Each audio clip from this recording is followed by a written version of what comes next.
motivates you to keep going? Why do you keep going? I love boxing. I love what I do. I still enjoy my training camps. I enjoy boxing. I love this. I enjoy a lot this. Along my career, I've been criticized and people have taken credit away from me just to try to diminish my accomplishments. And I beat Canelo. What could they say? They'll say something, but what yeah, they're gonna find something, you know that. But what can they really say? Bruh, that face-off between Canelo and Crawford wasn't a sit-down. It was a straight-up Netflix original. Crawford didn't look like a challenger. He looked like he just unlocked the cheat codes.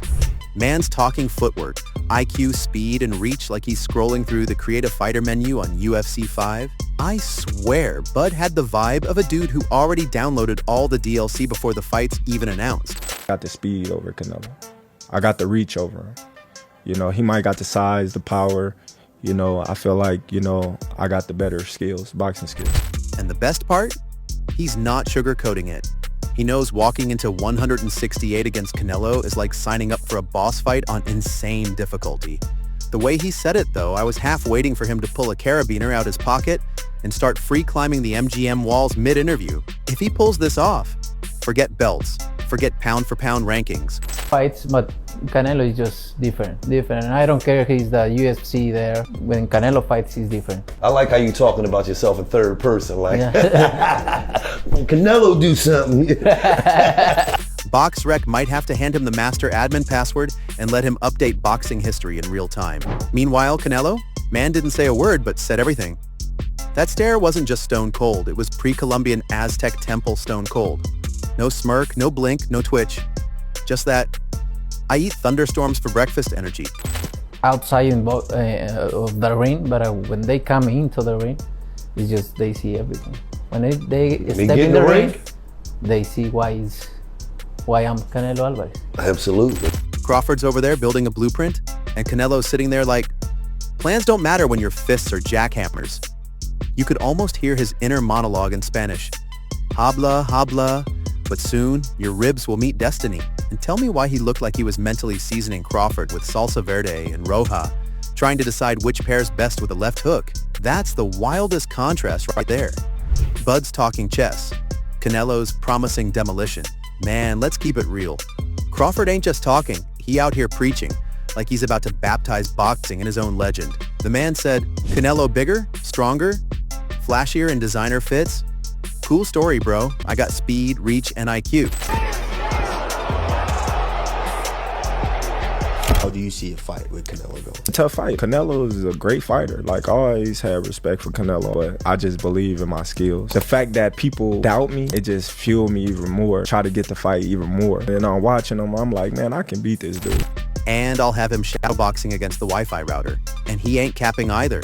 Switch hitting, stance flipping, turning offense into defense, like he got the fight patched with a cheat update. That's Bud. Look back at Spence. Crawford didn't just beat him. He turned that man into a YouTube tutorial on how to dominate step by step. Every round looked like a seminar. You know, dropping nobody with one punch. You already see him like wearing them down. That's why he goes so hard to the body, because he want to wear you down. Then once you get tired and once your body start weakening, everything started weakening. And those little punches that wasn't hurting start hurting. He knew the distance like he measured it with a ruler, timed punches like an atomic clock, and carried power that felt like jumper cables hooked straight to the jaw. That wasn't just a win. That was a clinical beatdown. The kind you don't come back from without a therapist and a GPS to find your confidence again. And that's what makes Bud scary right now. When he talks confidence, it ain't empty hype. It's receipts.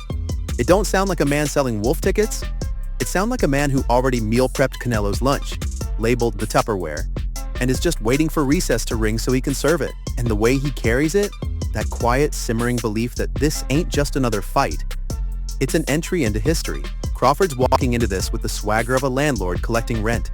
And history itself better have the check ready. Bruh, Errol Spence sliding into this conversation was the plot twist nobody saw coming. Man showed up like the dude at the party who don't even two-step, but the second the DJ drops Meek Mill Dreams and Nightmares, he in the middle of the circle hitting moves he didn't even practice. That's Spence right now. After all that smoke he got from Bud, he's not hating, not salty. He's standing 10 toes down saying, if Crawford want to chase greatness, let him cook. And that's real. He ain't promising victory, he ain't selling dreams, he's just keeping it a buck. If anybody got the toolkit to shock the world, it's Bud. Respect. And this ain't no random analyst running his mouth on ESPN. This is Errol Spence, the man who stood across from Crawford under the Vegas lights and got served a masterclass in destruction. He knows firsthand that Bud ain't just slick, he's surgical. That fight wasn't a contest, it was a procedure. And Spence got dissected piece by piece while Crawford barely broke a sweat. You don't walk away from that thinking Bud is good.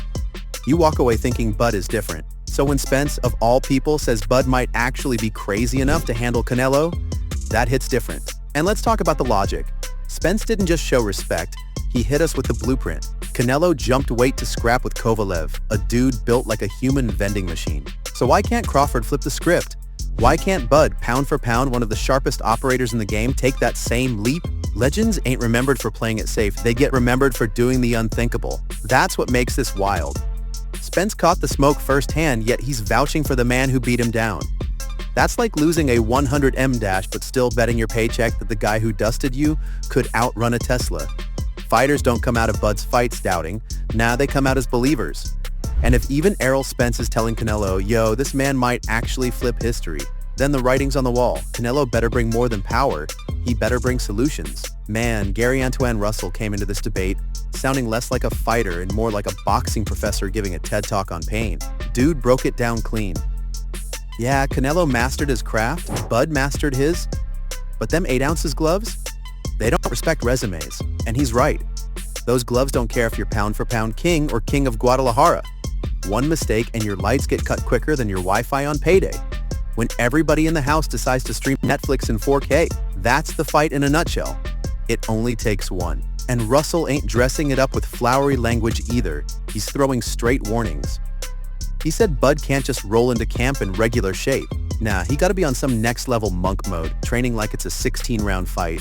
No bathroom breaks, no warm-up rounds, no easing into the rhythm.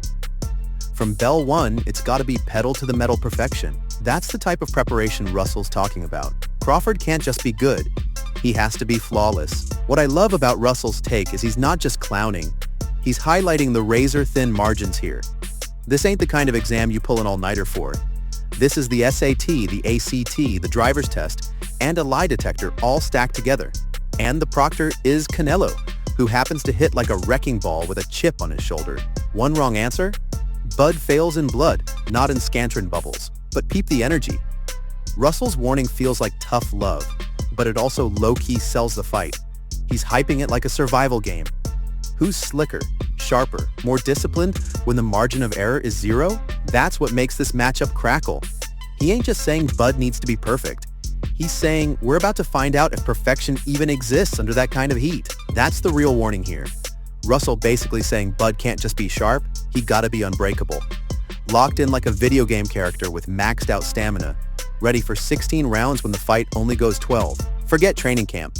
Russell making it sound like Bud got a prep for a bonus level after the final bell, just in case Canelo ain't done teaching. And he's not wrong either. Those little 8 ounces gloves, they don't care about swag, style, or switch hitting. They'll turn a single slip into a highlight reel KO faster than you can blink. That's the cruel math of boxing. One mistake equals night-night. So let's line it all up. You got Crawford talking slick with that quiet storm confidence, like he already packed Canelo's lunch and just waiting for recess. You got Spence, fresh off catching Bud's smoke, still giving him mad respect, saying if anybody can climb this impossible mountain, it's him. And then you got Russell, breaking it down like a boxing professor, reminding us the margin for error here is thinner than a razor blade. Put it all together and you realize this ain't just another fight, it's history begging to be rewritten.